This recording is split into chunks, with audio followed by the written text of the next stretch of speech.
Hello there and welcome to Yodo. I'm Dr. Cerbone. Today we will learn about the Family and Medical Leave Act, also known as FMLA. The time that is allowed to an employee under FMLA can be indispensable, allowing that employee to have the opportunity to obtain care for themselves or to provide necessary care to a loved one.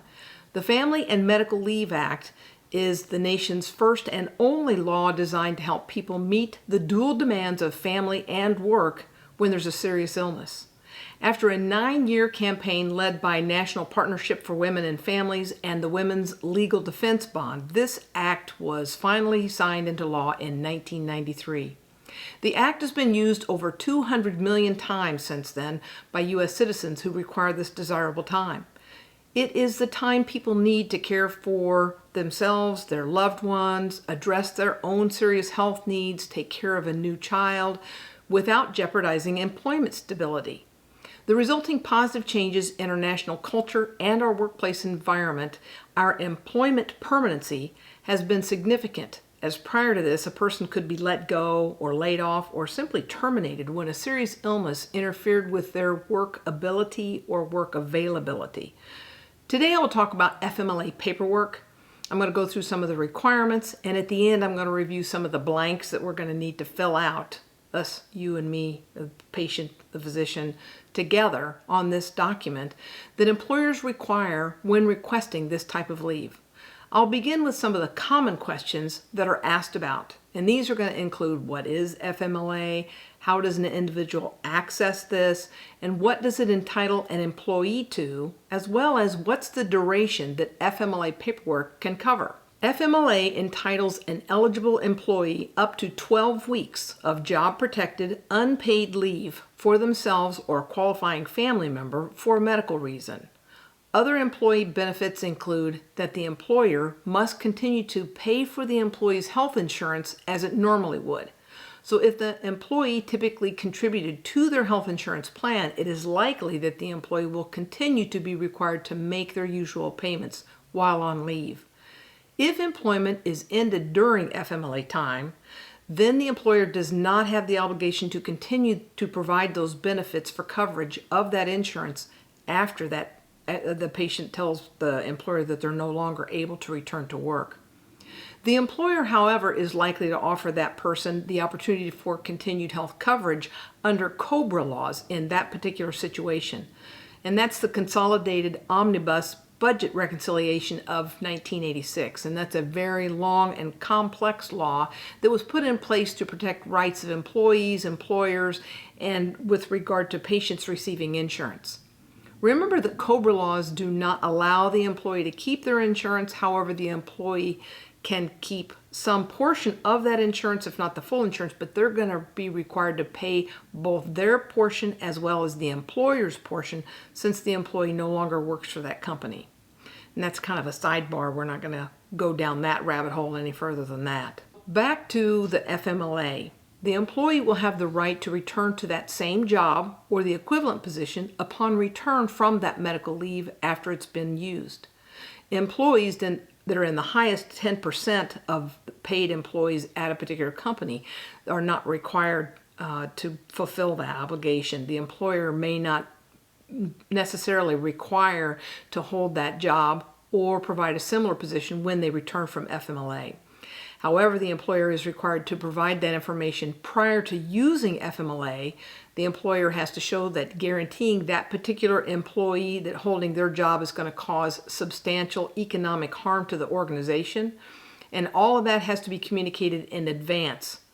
The vast majority of us don't fall into that highest 10% of employees for a company, so that category doesn't really apply to us for our FMLA use. Next, employees have the right to use paid sick days as part of that FMLA leave.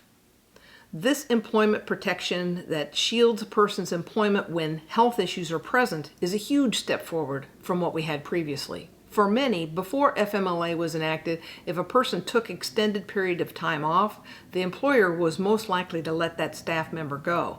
Now that their job is protected for the return, and the employer needs to accommodate that leave request when the paperwork is filled out and submitted and accepted correctly. To be eligible, the employee must work for a covered employer under the designated circumstances. So let's look at that. Employees must have worked for at least 12 months and for no less than 1,250 hours during that prior 12 months before initiation of FMLA. A covered employer is one that is required by law to provide that FMLA benefit. And their worksite must have a minimum of 50 employees, and the employees must work within a 75-mile radius.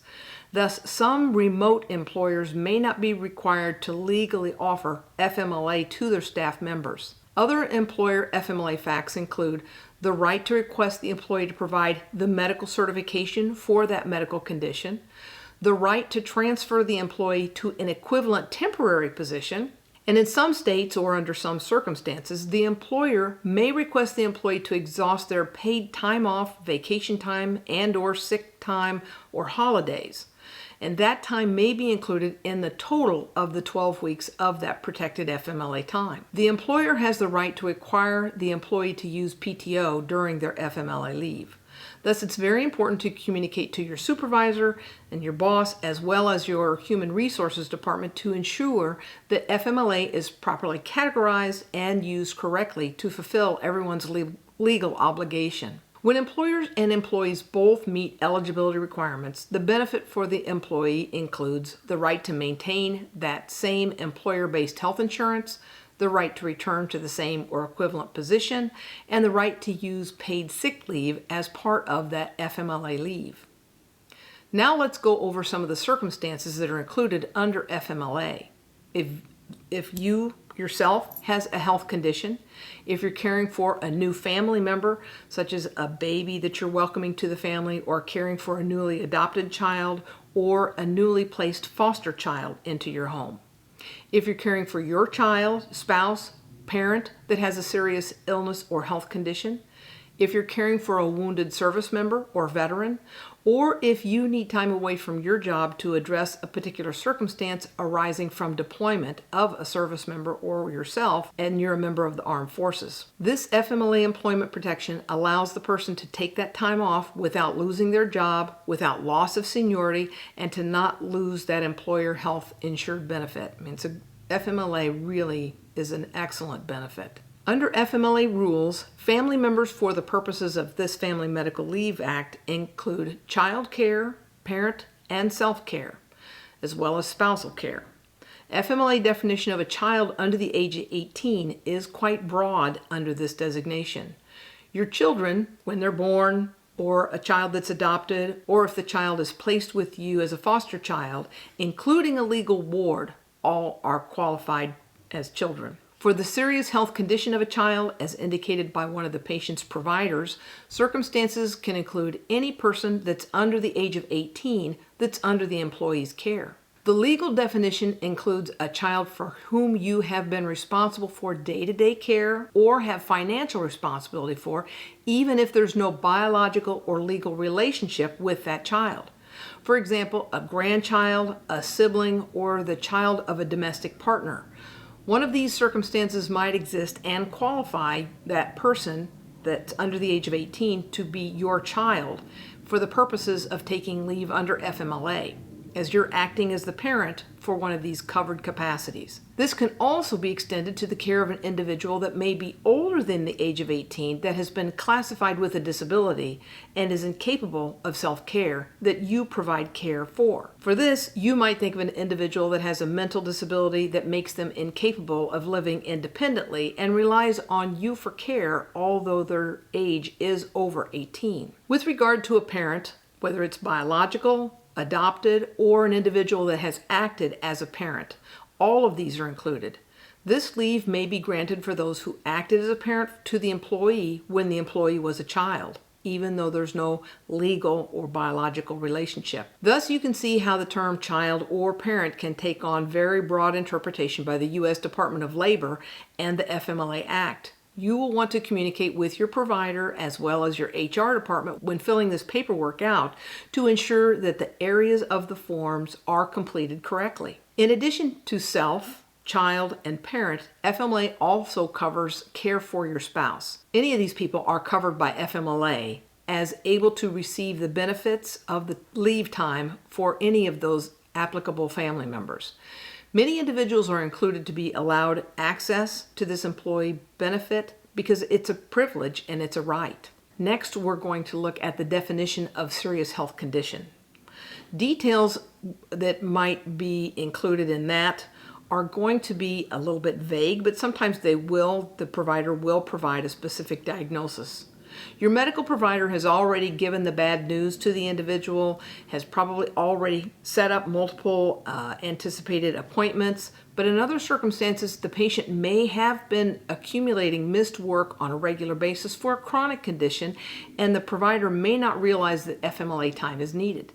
Ask your medical provider to help you, and they're going to indicate to you by their willingness to assist with the completion of the paperwork and answering the appropriate questions that FMLA indeed is something that you are entitled to. Provide some suggestions to your provider as to the time that you've been missing and ask for help with that paperwork. I usually ask that the employee to bring 2 copies, a blank one for me to complete and another one with their suggested responses already recorded on that paper so that we can go over that together. Some serious health conditions may need an entire block of time.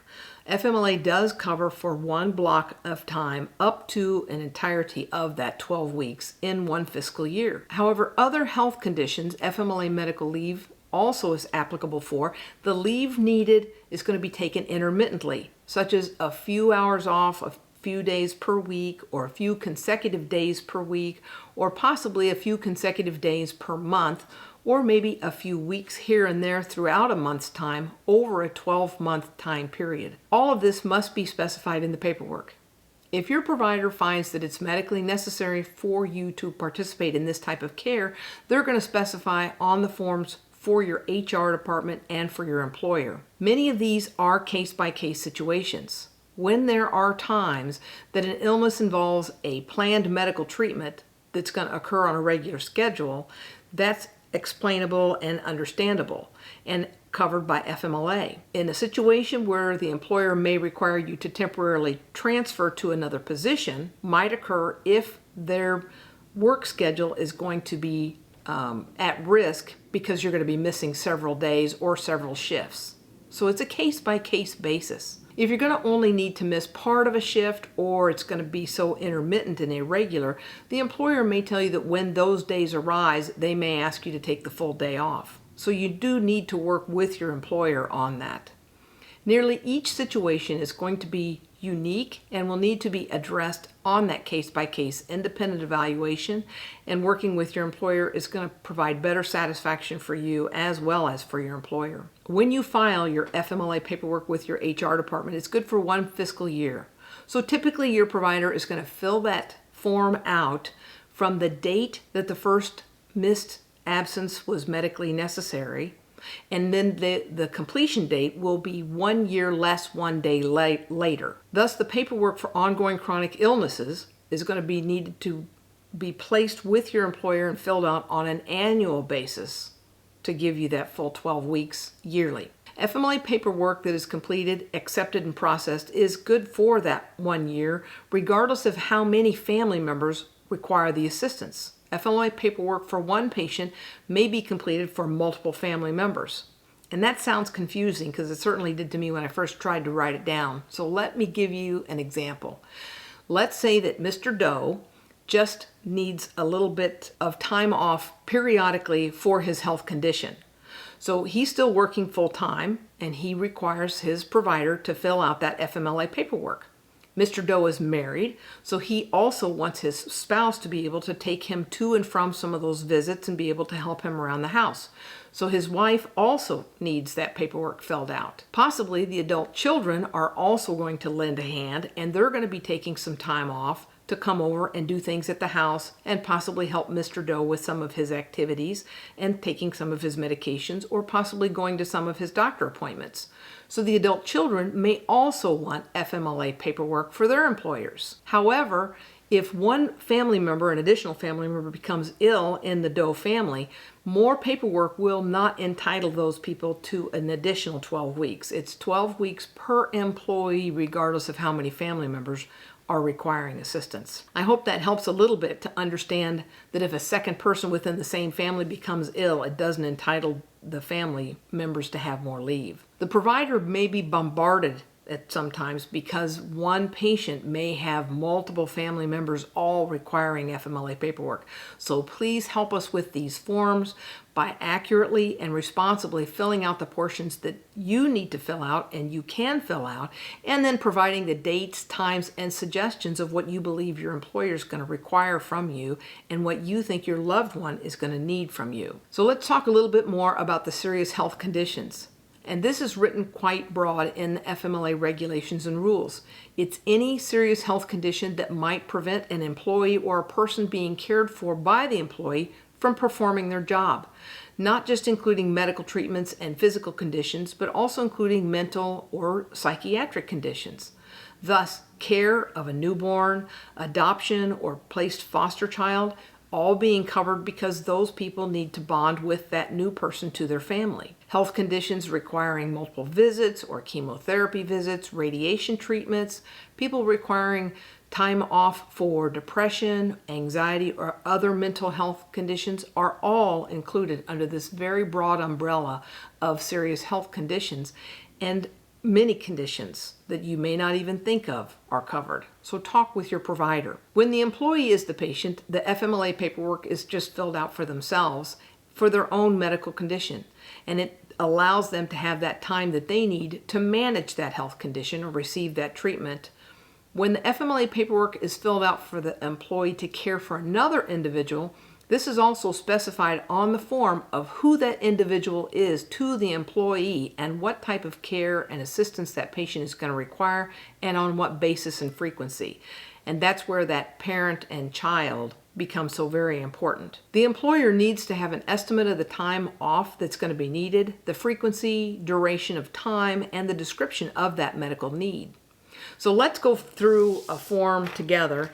I've got one that I've printed off, and many of you can either print these off. There are some specific ones for different states, but most HR departments have one. But it's the U.S. Department of Labor Wage and Hour Division, and so the top part is the date and the name of the employer and the name of the employee, and then it gives you so the date that the form is filled out, and then on a certain date where you specify what date we needed that leave is needed beginning on what date for the following reasons: the birth of a child or placement of a child for adoption or foster care, and to bond with the newborn or newly placed child. That's the first one. The second one is your own serious health condition. The third one is you need to care for your family member due to a serious health condition, and your family member is your spouse, parent, child under 18, child 18 years or older that's incapable of self-care because of mental or physical disability. The fourth is a qualifying exigency, and yes, I had to look that up, arising out of the fact that your family member is on covered active duty, and it's a spouse, parent, or child of any age. You are needed to care for your family member who is covered as a service member with a serious injury or illness. Spouse, parent, or child next of kin. So they do define in this particular form meanings of spouse and child, and then that part we would prefer that you go ahead and fill out, or like I said, if you bring in a second copy, fill yours out as completely as you can, and we'll fill out the other part. The second part is section 1, and that's notice of eligibility, and it's eligibility for FMLA leave or not eligible for FMLA leave, and your HR department may decide that that part of your form based on if you've been employed 12 months or not. Then the next page, of course, has your name on it and goes into additional information needed. Requests that the leave is supported by certification, and they may ask for the healthcare provider's name. They're going to ask for the healthcare provider's practice identification, address and phone number, and possibly fax number. They're going to ask for reasonable documentation, and they're going to request that the provider provide the name of the patient, the relationship of the patient to you, as well as the dates of anticipated need, the frequency of the time that's going to be needed off, the duration of each one of those episodes and how long those episodes are going to be needed. And is that going to be daily, weekly, monthly? How frequently do they anticipate that need? And how long is that need going to occur? So there are multiple boxes on these forms to be filled out, and the duration is for that fiscal time period of 1 year, and then your provider will sign the bottom of that form. Some provider offices are going to include you in this process and want you to be present when they fill that out. So in summary, FMLA, or Family and Medical Leave Act, entitles eligible employees of a covered employee to take unpaid job-protected leave for a specified personal or family medical reason. It covers up to 12 weeks of unpaid leave per fiscal year when the paperwork is filled out appropriately, presented to the employer and their HR department, and it's applicable and they are accepted for that FMLA paperwork. Some of the details about this and unpaid leave that we'll also talk about have to do with the paid time off that you may want to use your PTO. Some employers use paid time off bank, some have annual leave or sick leave, and some patients want to, or some employees want to use that so they still have that flow of income. In some states, employers are required to have employees use their FMLA time in concordant time with that paid time off, so that it's all part of that same 12 weeks, but there's still some income coming to that employee during that time, and that they exhaust that and then they can use the remainder of their 12 weeks as unpaid leave. For an example, in the state of Florida, paid family leave or temporary disability insurance or other state level entitlements are not offered. But the employee does have the right to maintain that same employer-based health insurance during their period of leave, and the right to return to that same job position, and the right to use their paid time off as part of their leave. So be sure and check with your HR department. Don't walk away from your loved one and not use your FMLA. If you've got FMLA, you need to take advantage of it if at all possible. The employee has to provide the employer with advance notice of their leave. And such as if it's a planned surgery, it's 30 days notice is included in the rules.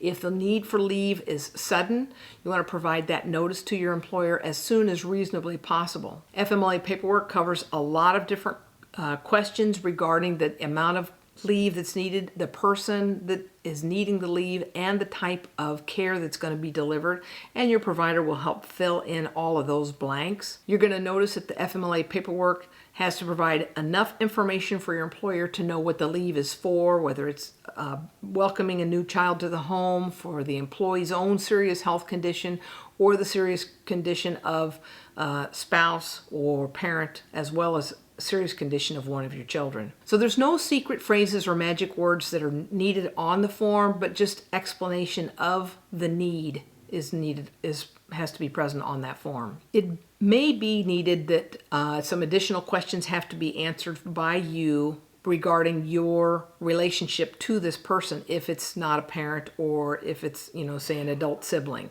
So you may have to provide additional paperwork. And again, that doesn't have to be anything that's special or legal or notarized, but they may ask for some other documentation of this person that you're caring for. Your provider's going to list that description of the serious health illness and the date that the condition began, the expected duration of the condition, and the type of treatment to allow that employer to have enough information to substantiate that you're eligible for that FMLA leave. When leave is requested for intermittent or reduced schedule work, they're going to want to have enough notice so that they can plan their schedule or their workload around your absences. And that just makes sense from an employer standpoint. Employers can ask you to use your paid time off as part of your 12 weeks.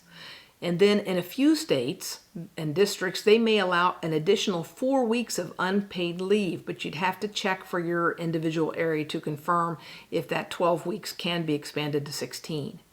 Military caregivers may be entitled to up to 26 weeks of leave. So you'll want to confirm with your HR department if that's your situation. FMLA is a great benefit for employees, for patients, so that they can have the time that is needed to care for a loved one. You want to make sure that you're taking care of yourself as well as providing the care that your loved one needs, or if you've got a new child to the home. So having extra hands on deck, and that's why you're going to want to get other family members to also have their FMLA paperwork filled out, can be indispensable to returning you yourself or your loved one to good health. I hope I answered a few questions and helped you find some answers about what the Family and Medical Leave Act is. So I'll put some links down below. Thanks for this great question, and I'll be back again real soon. Bye now.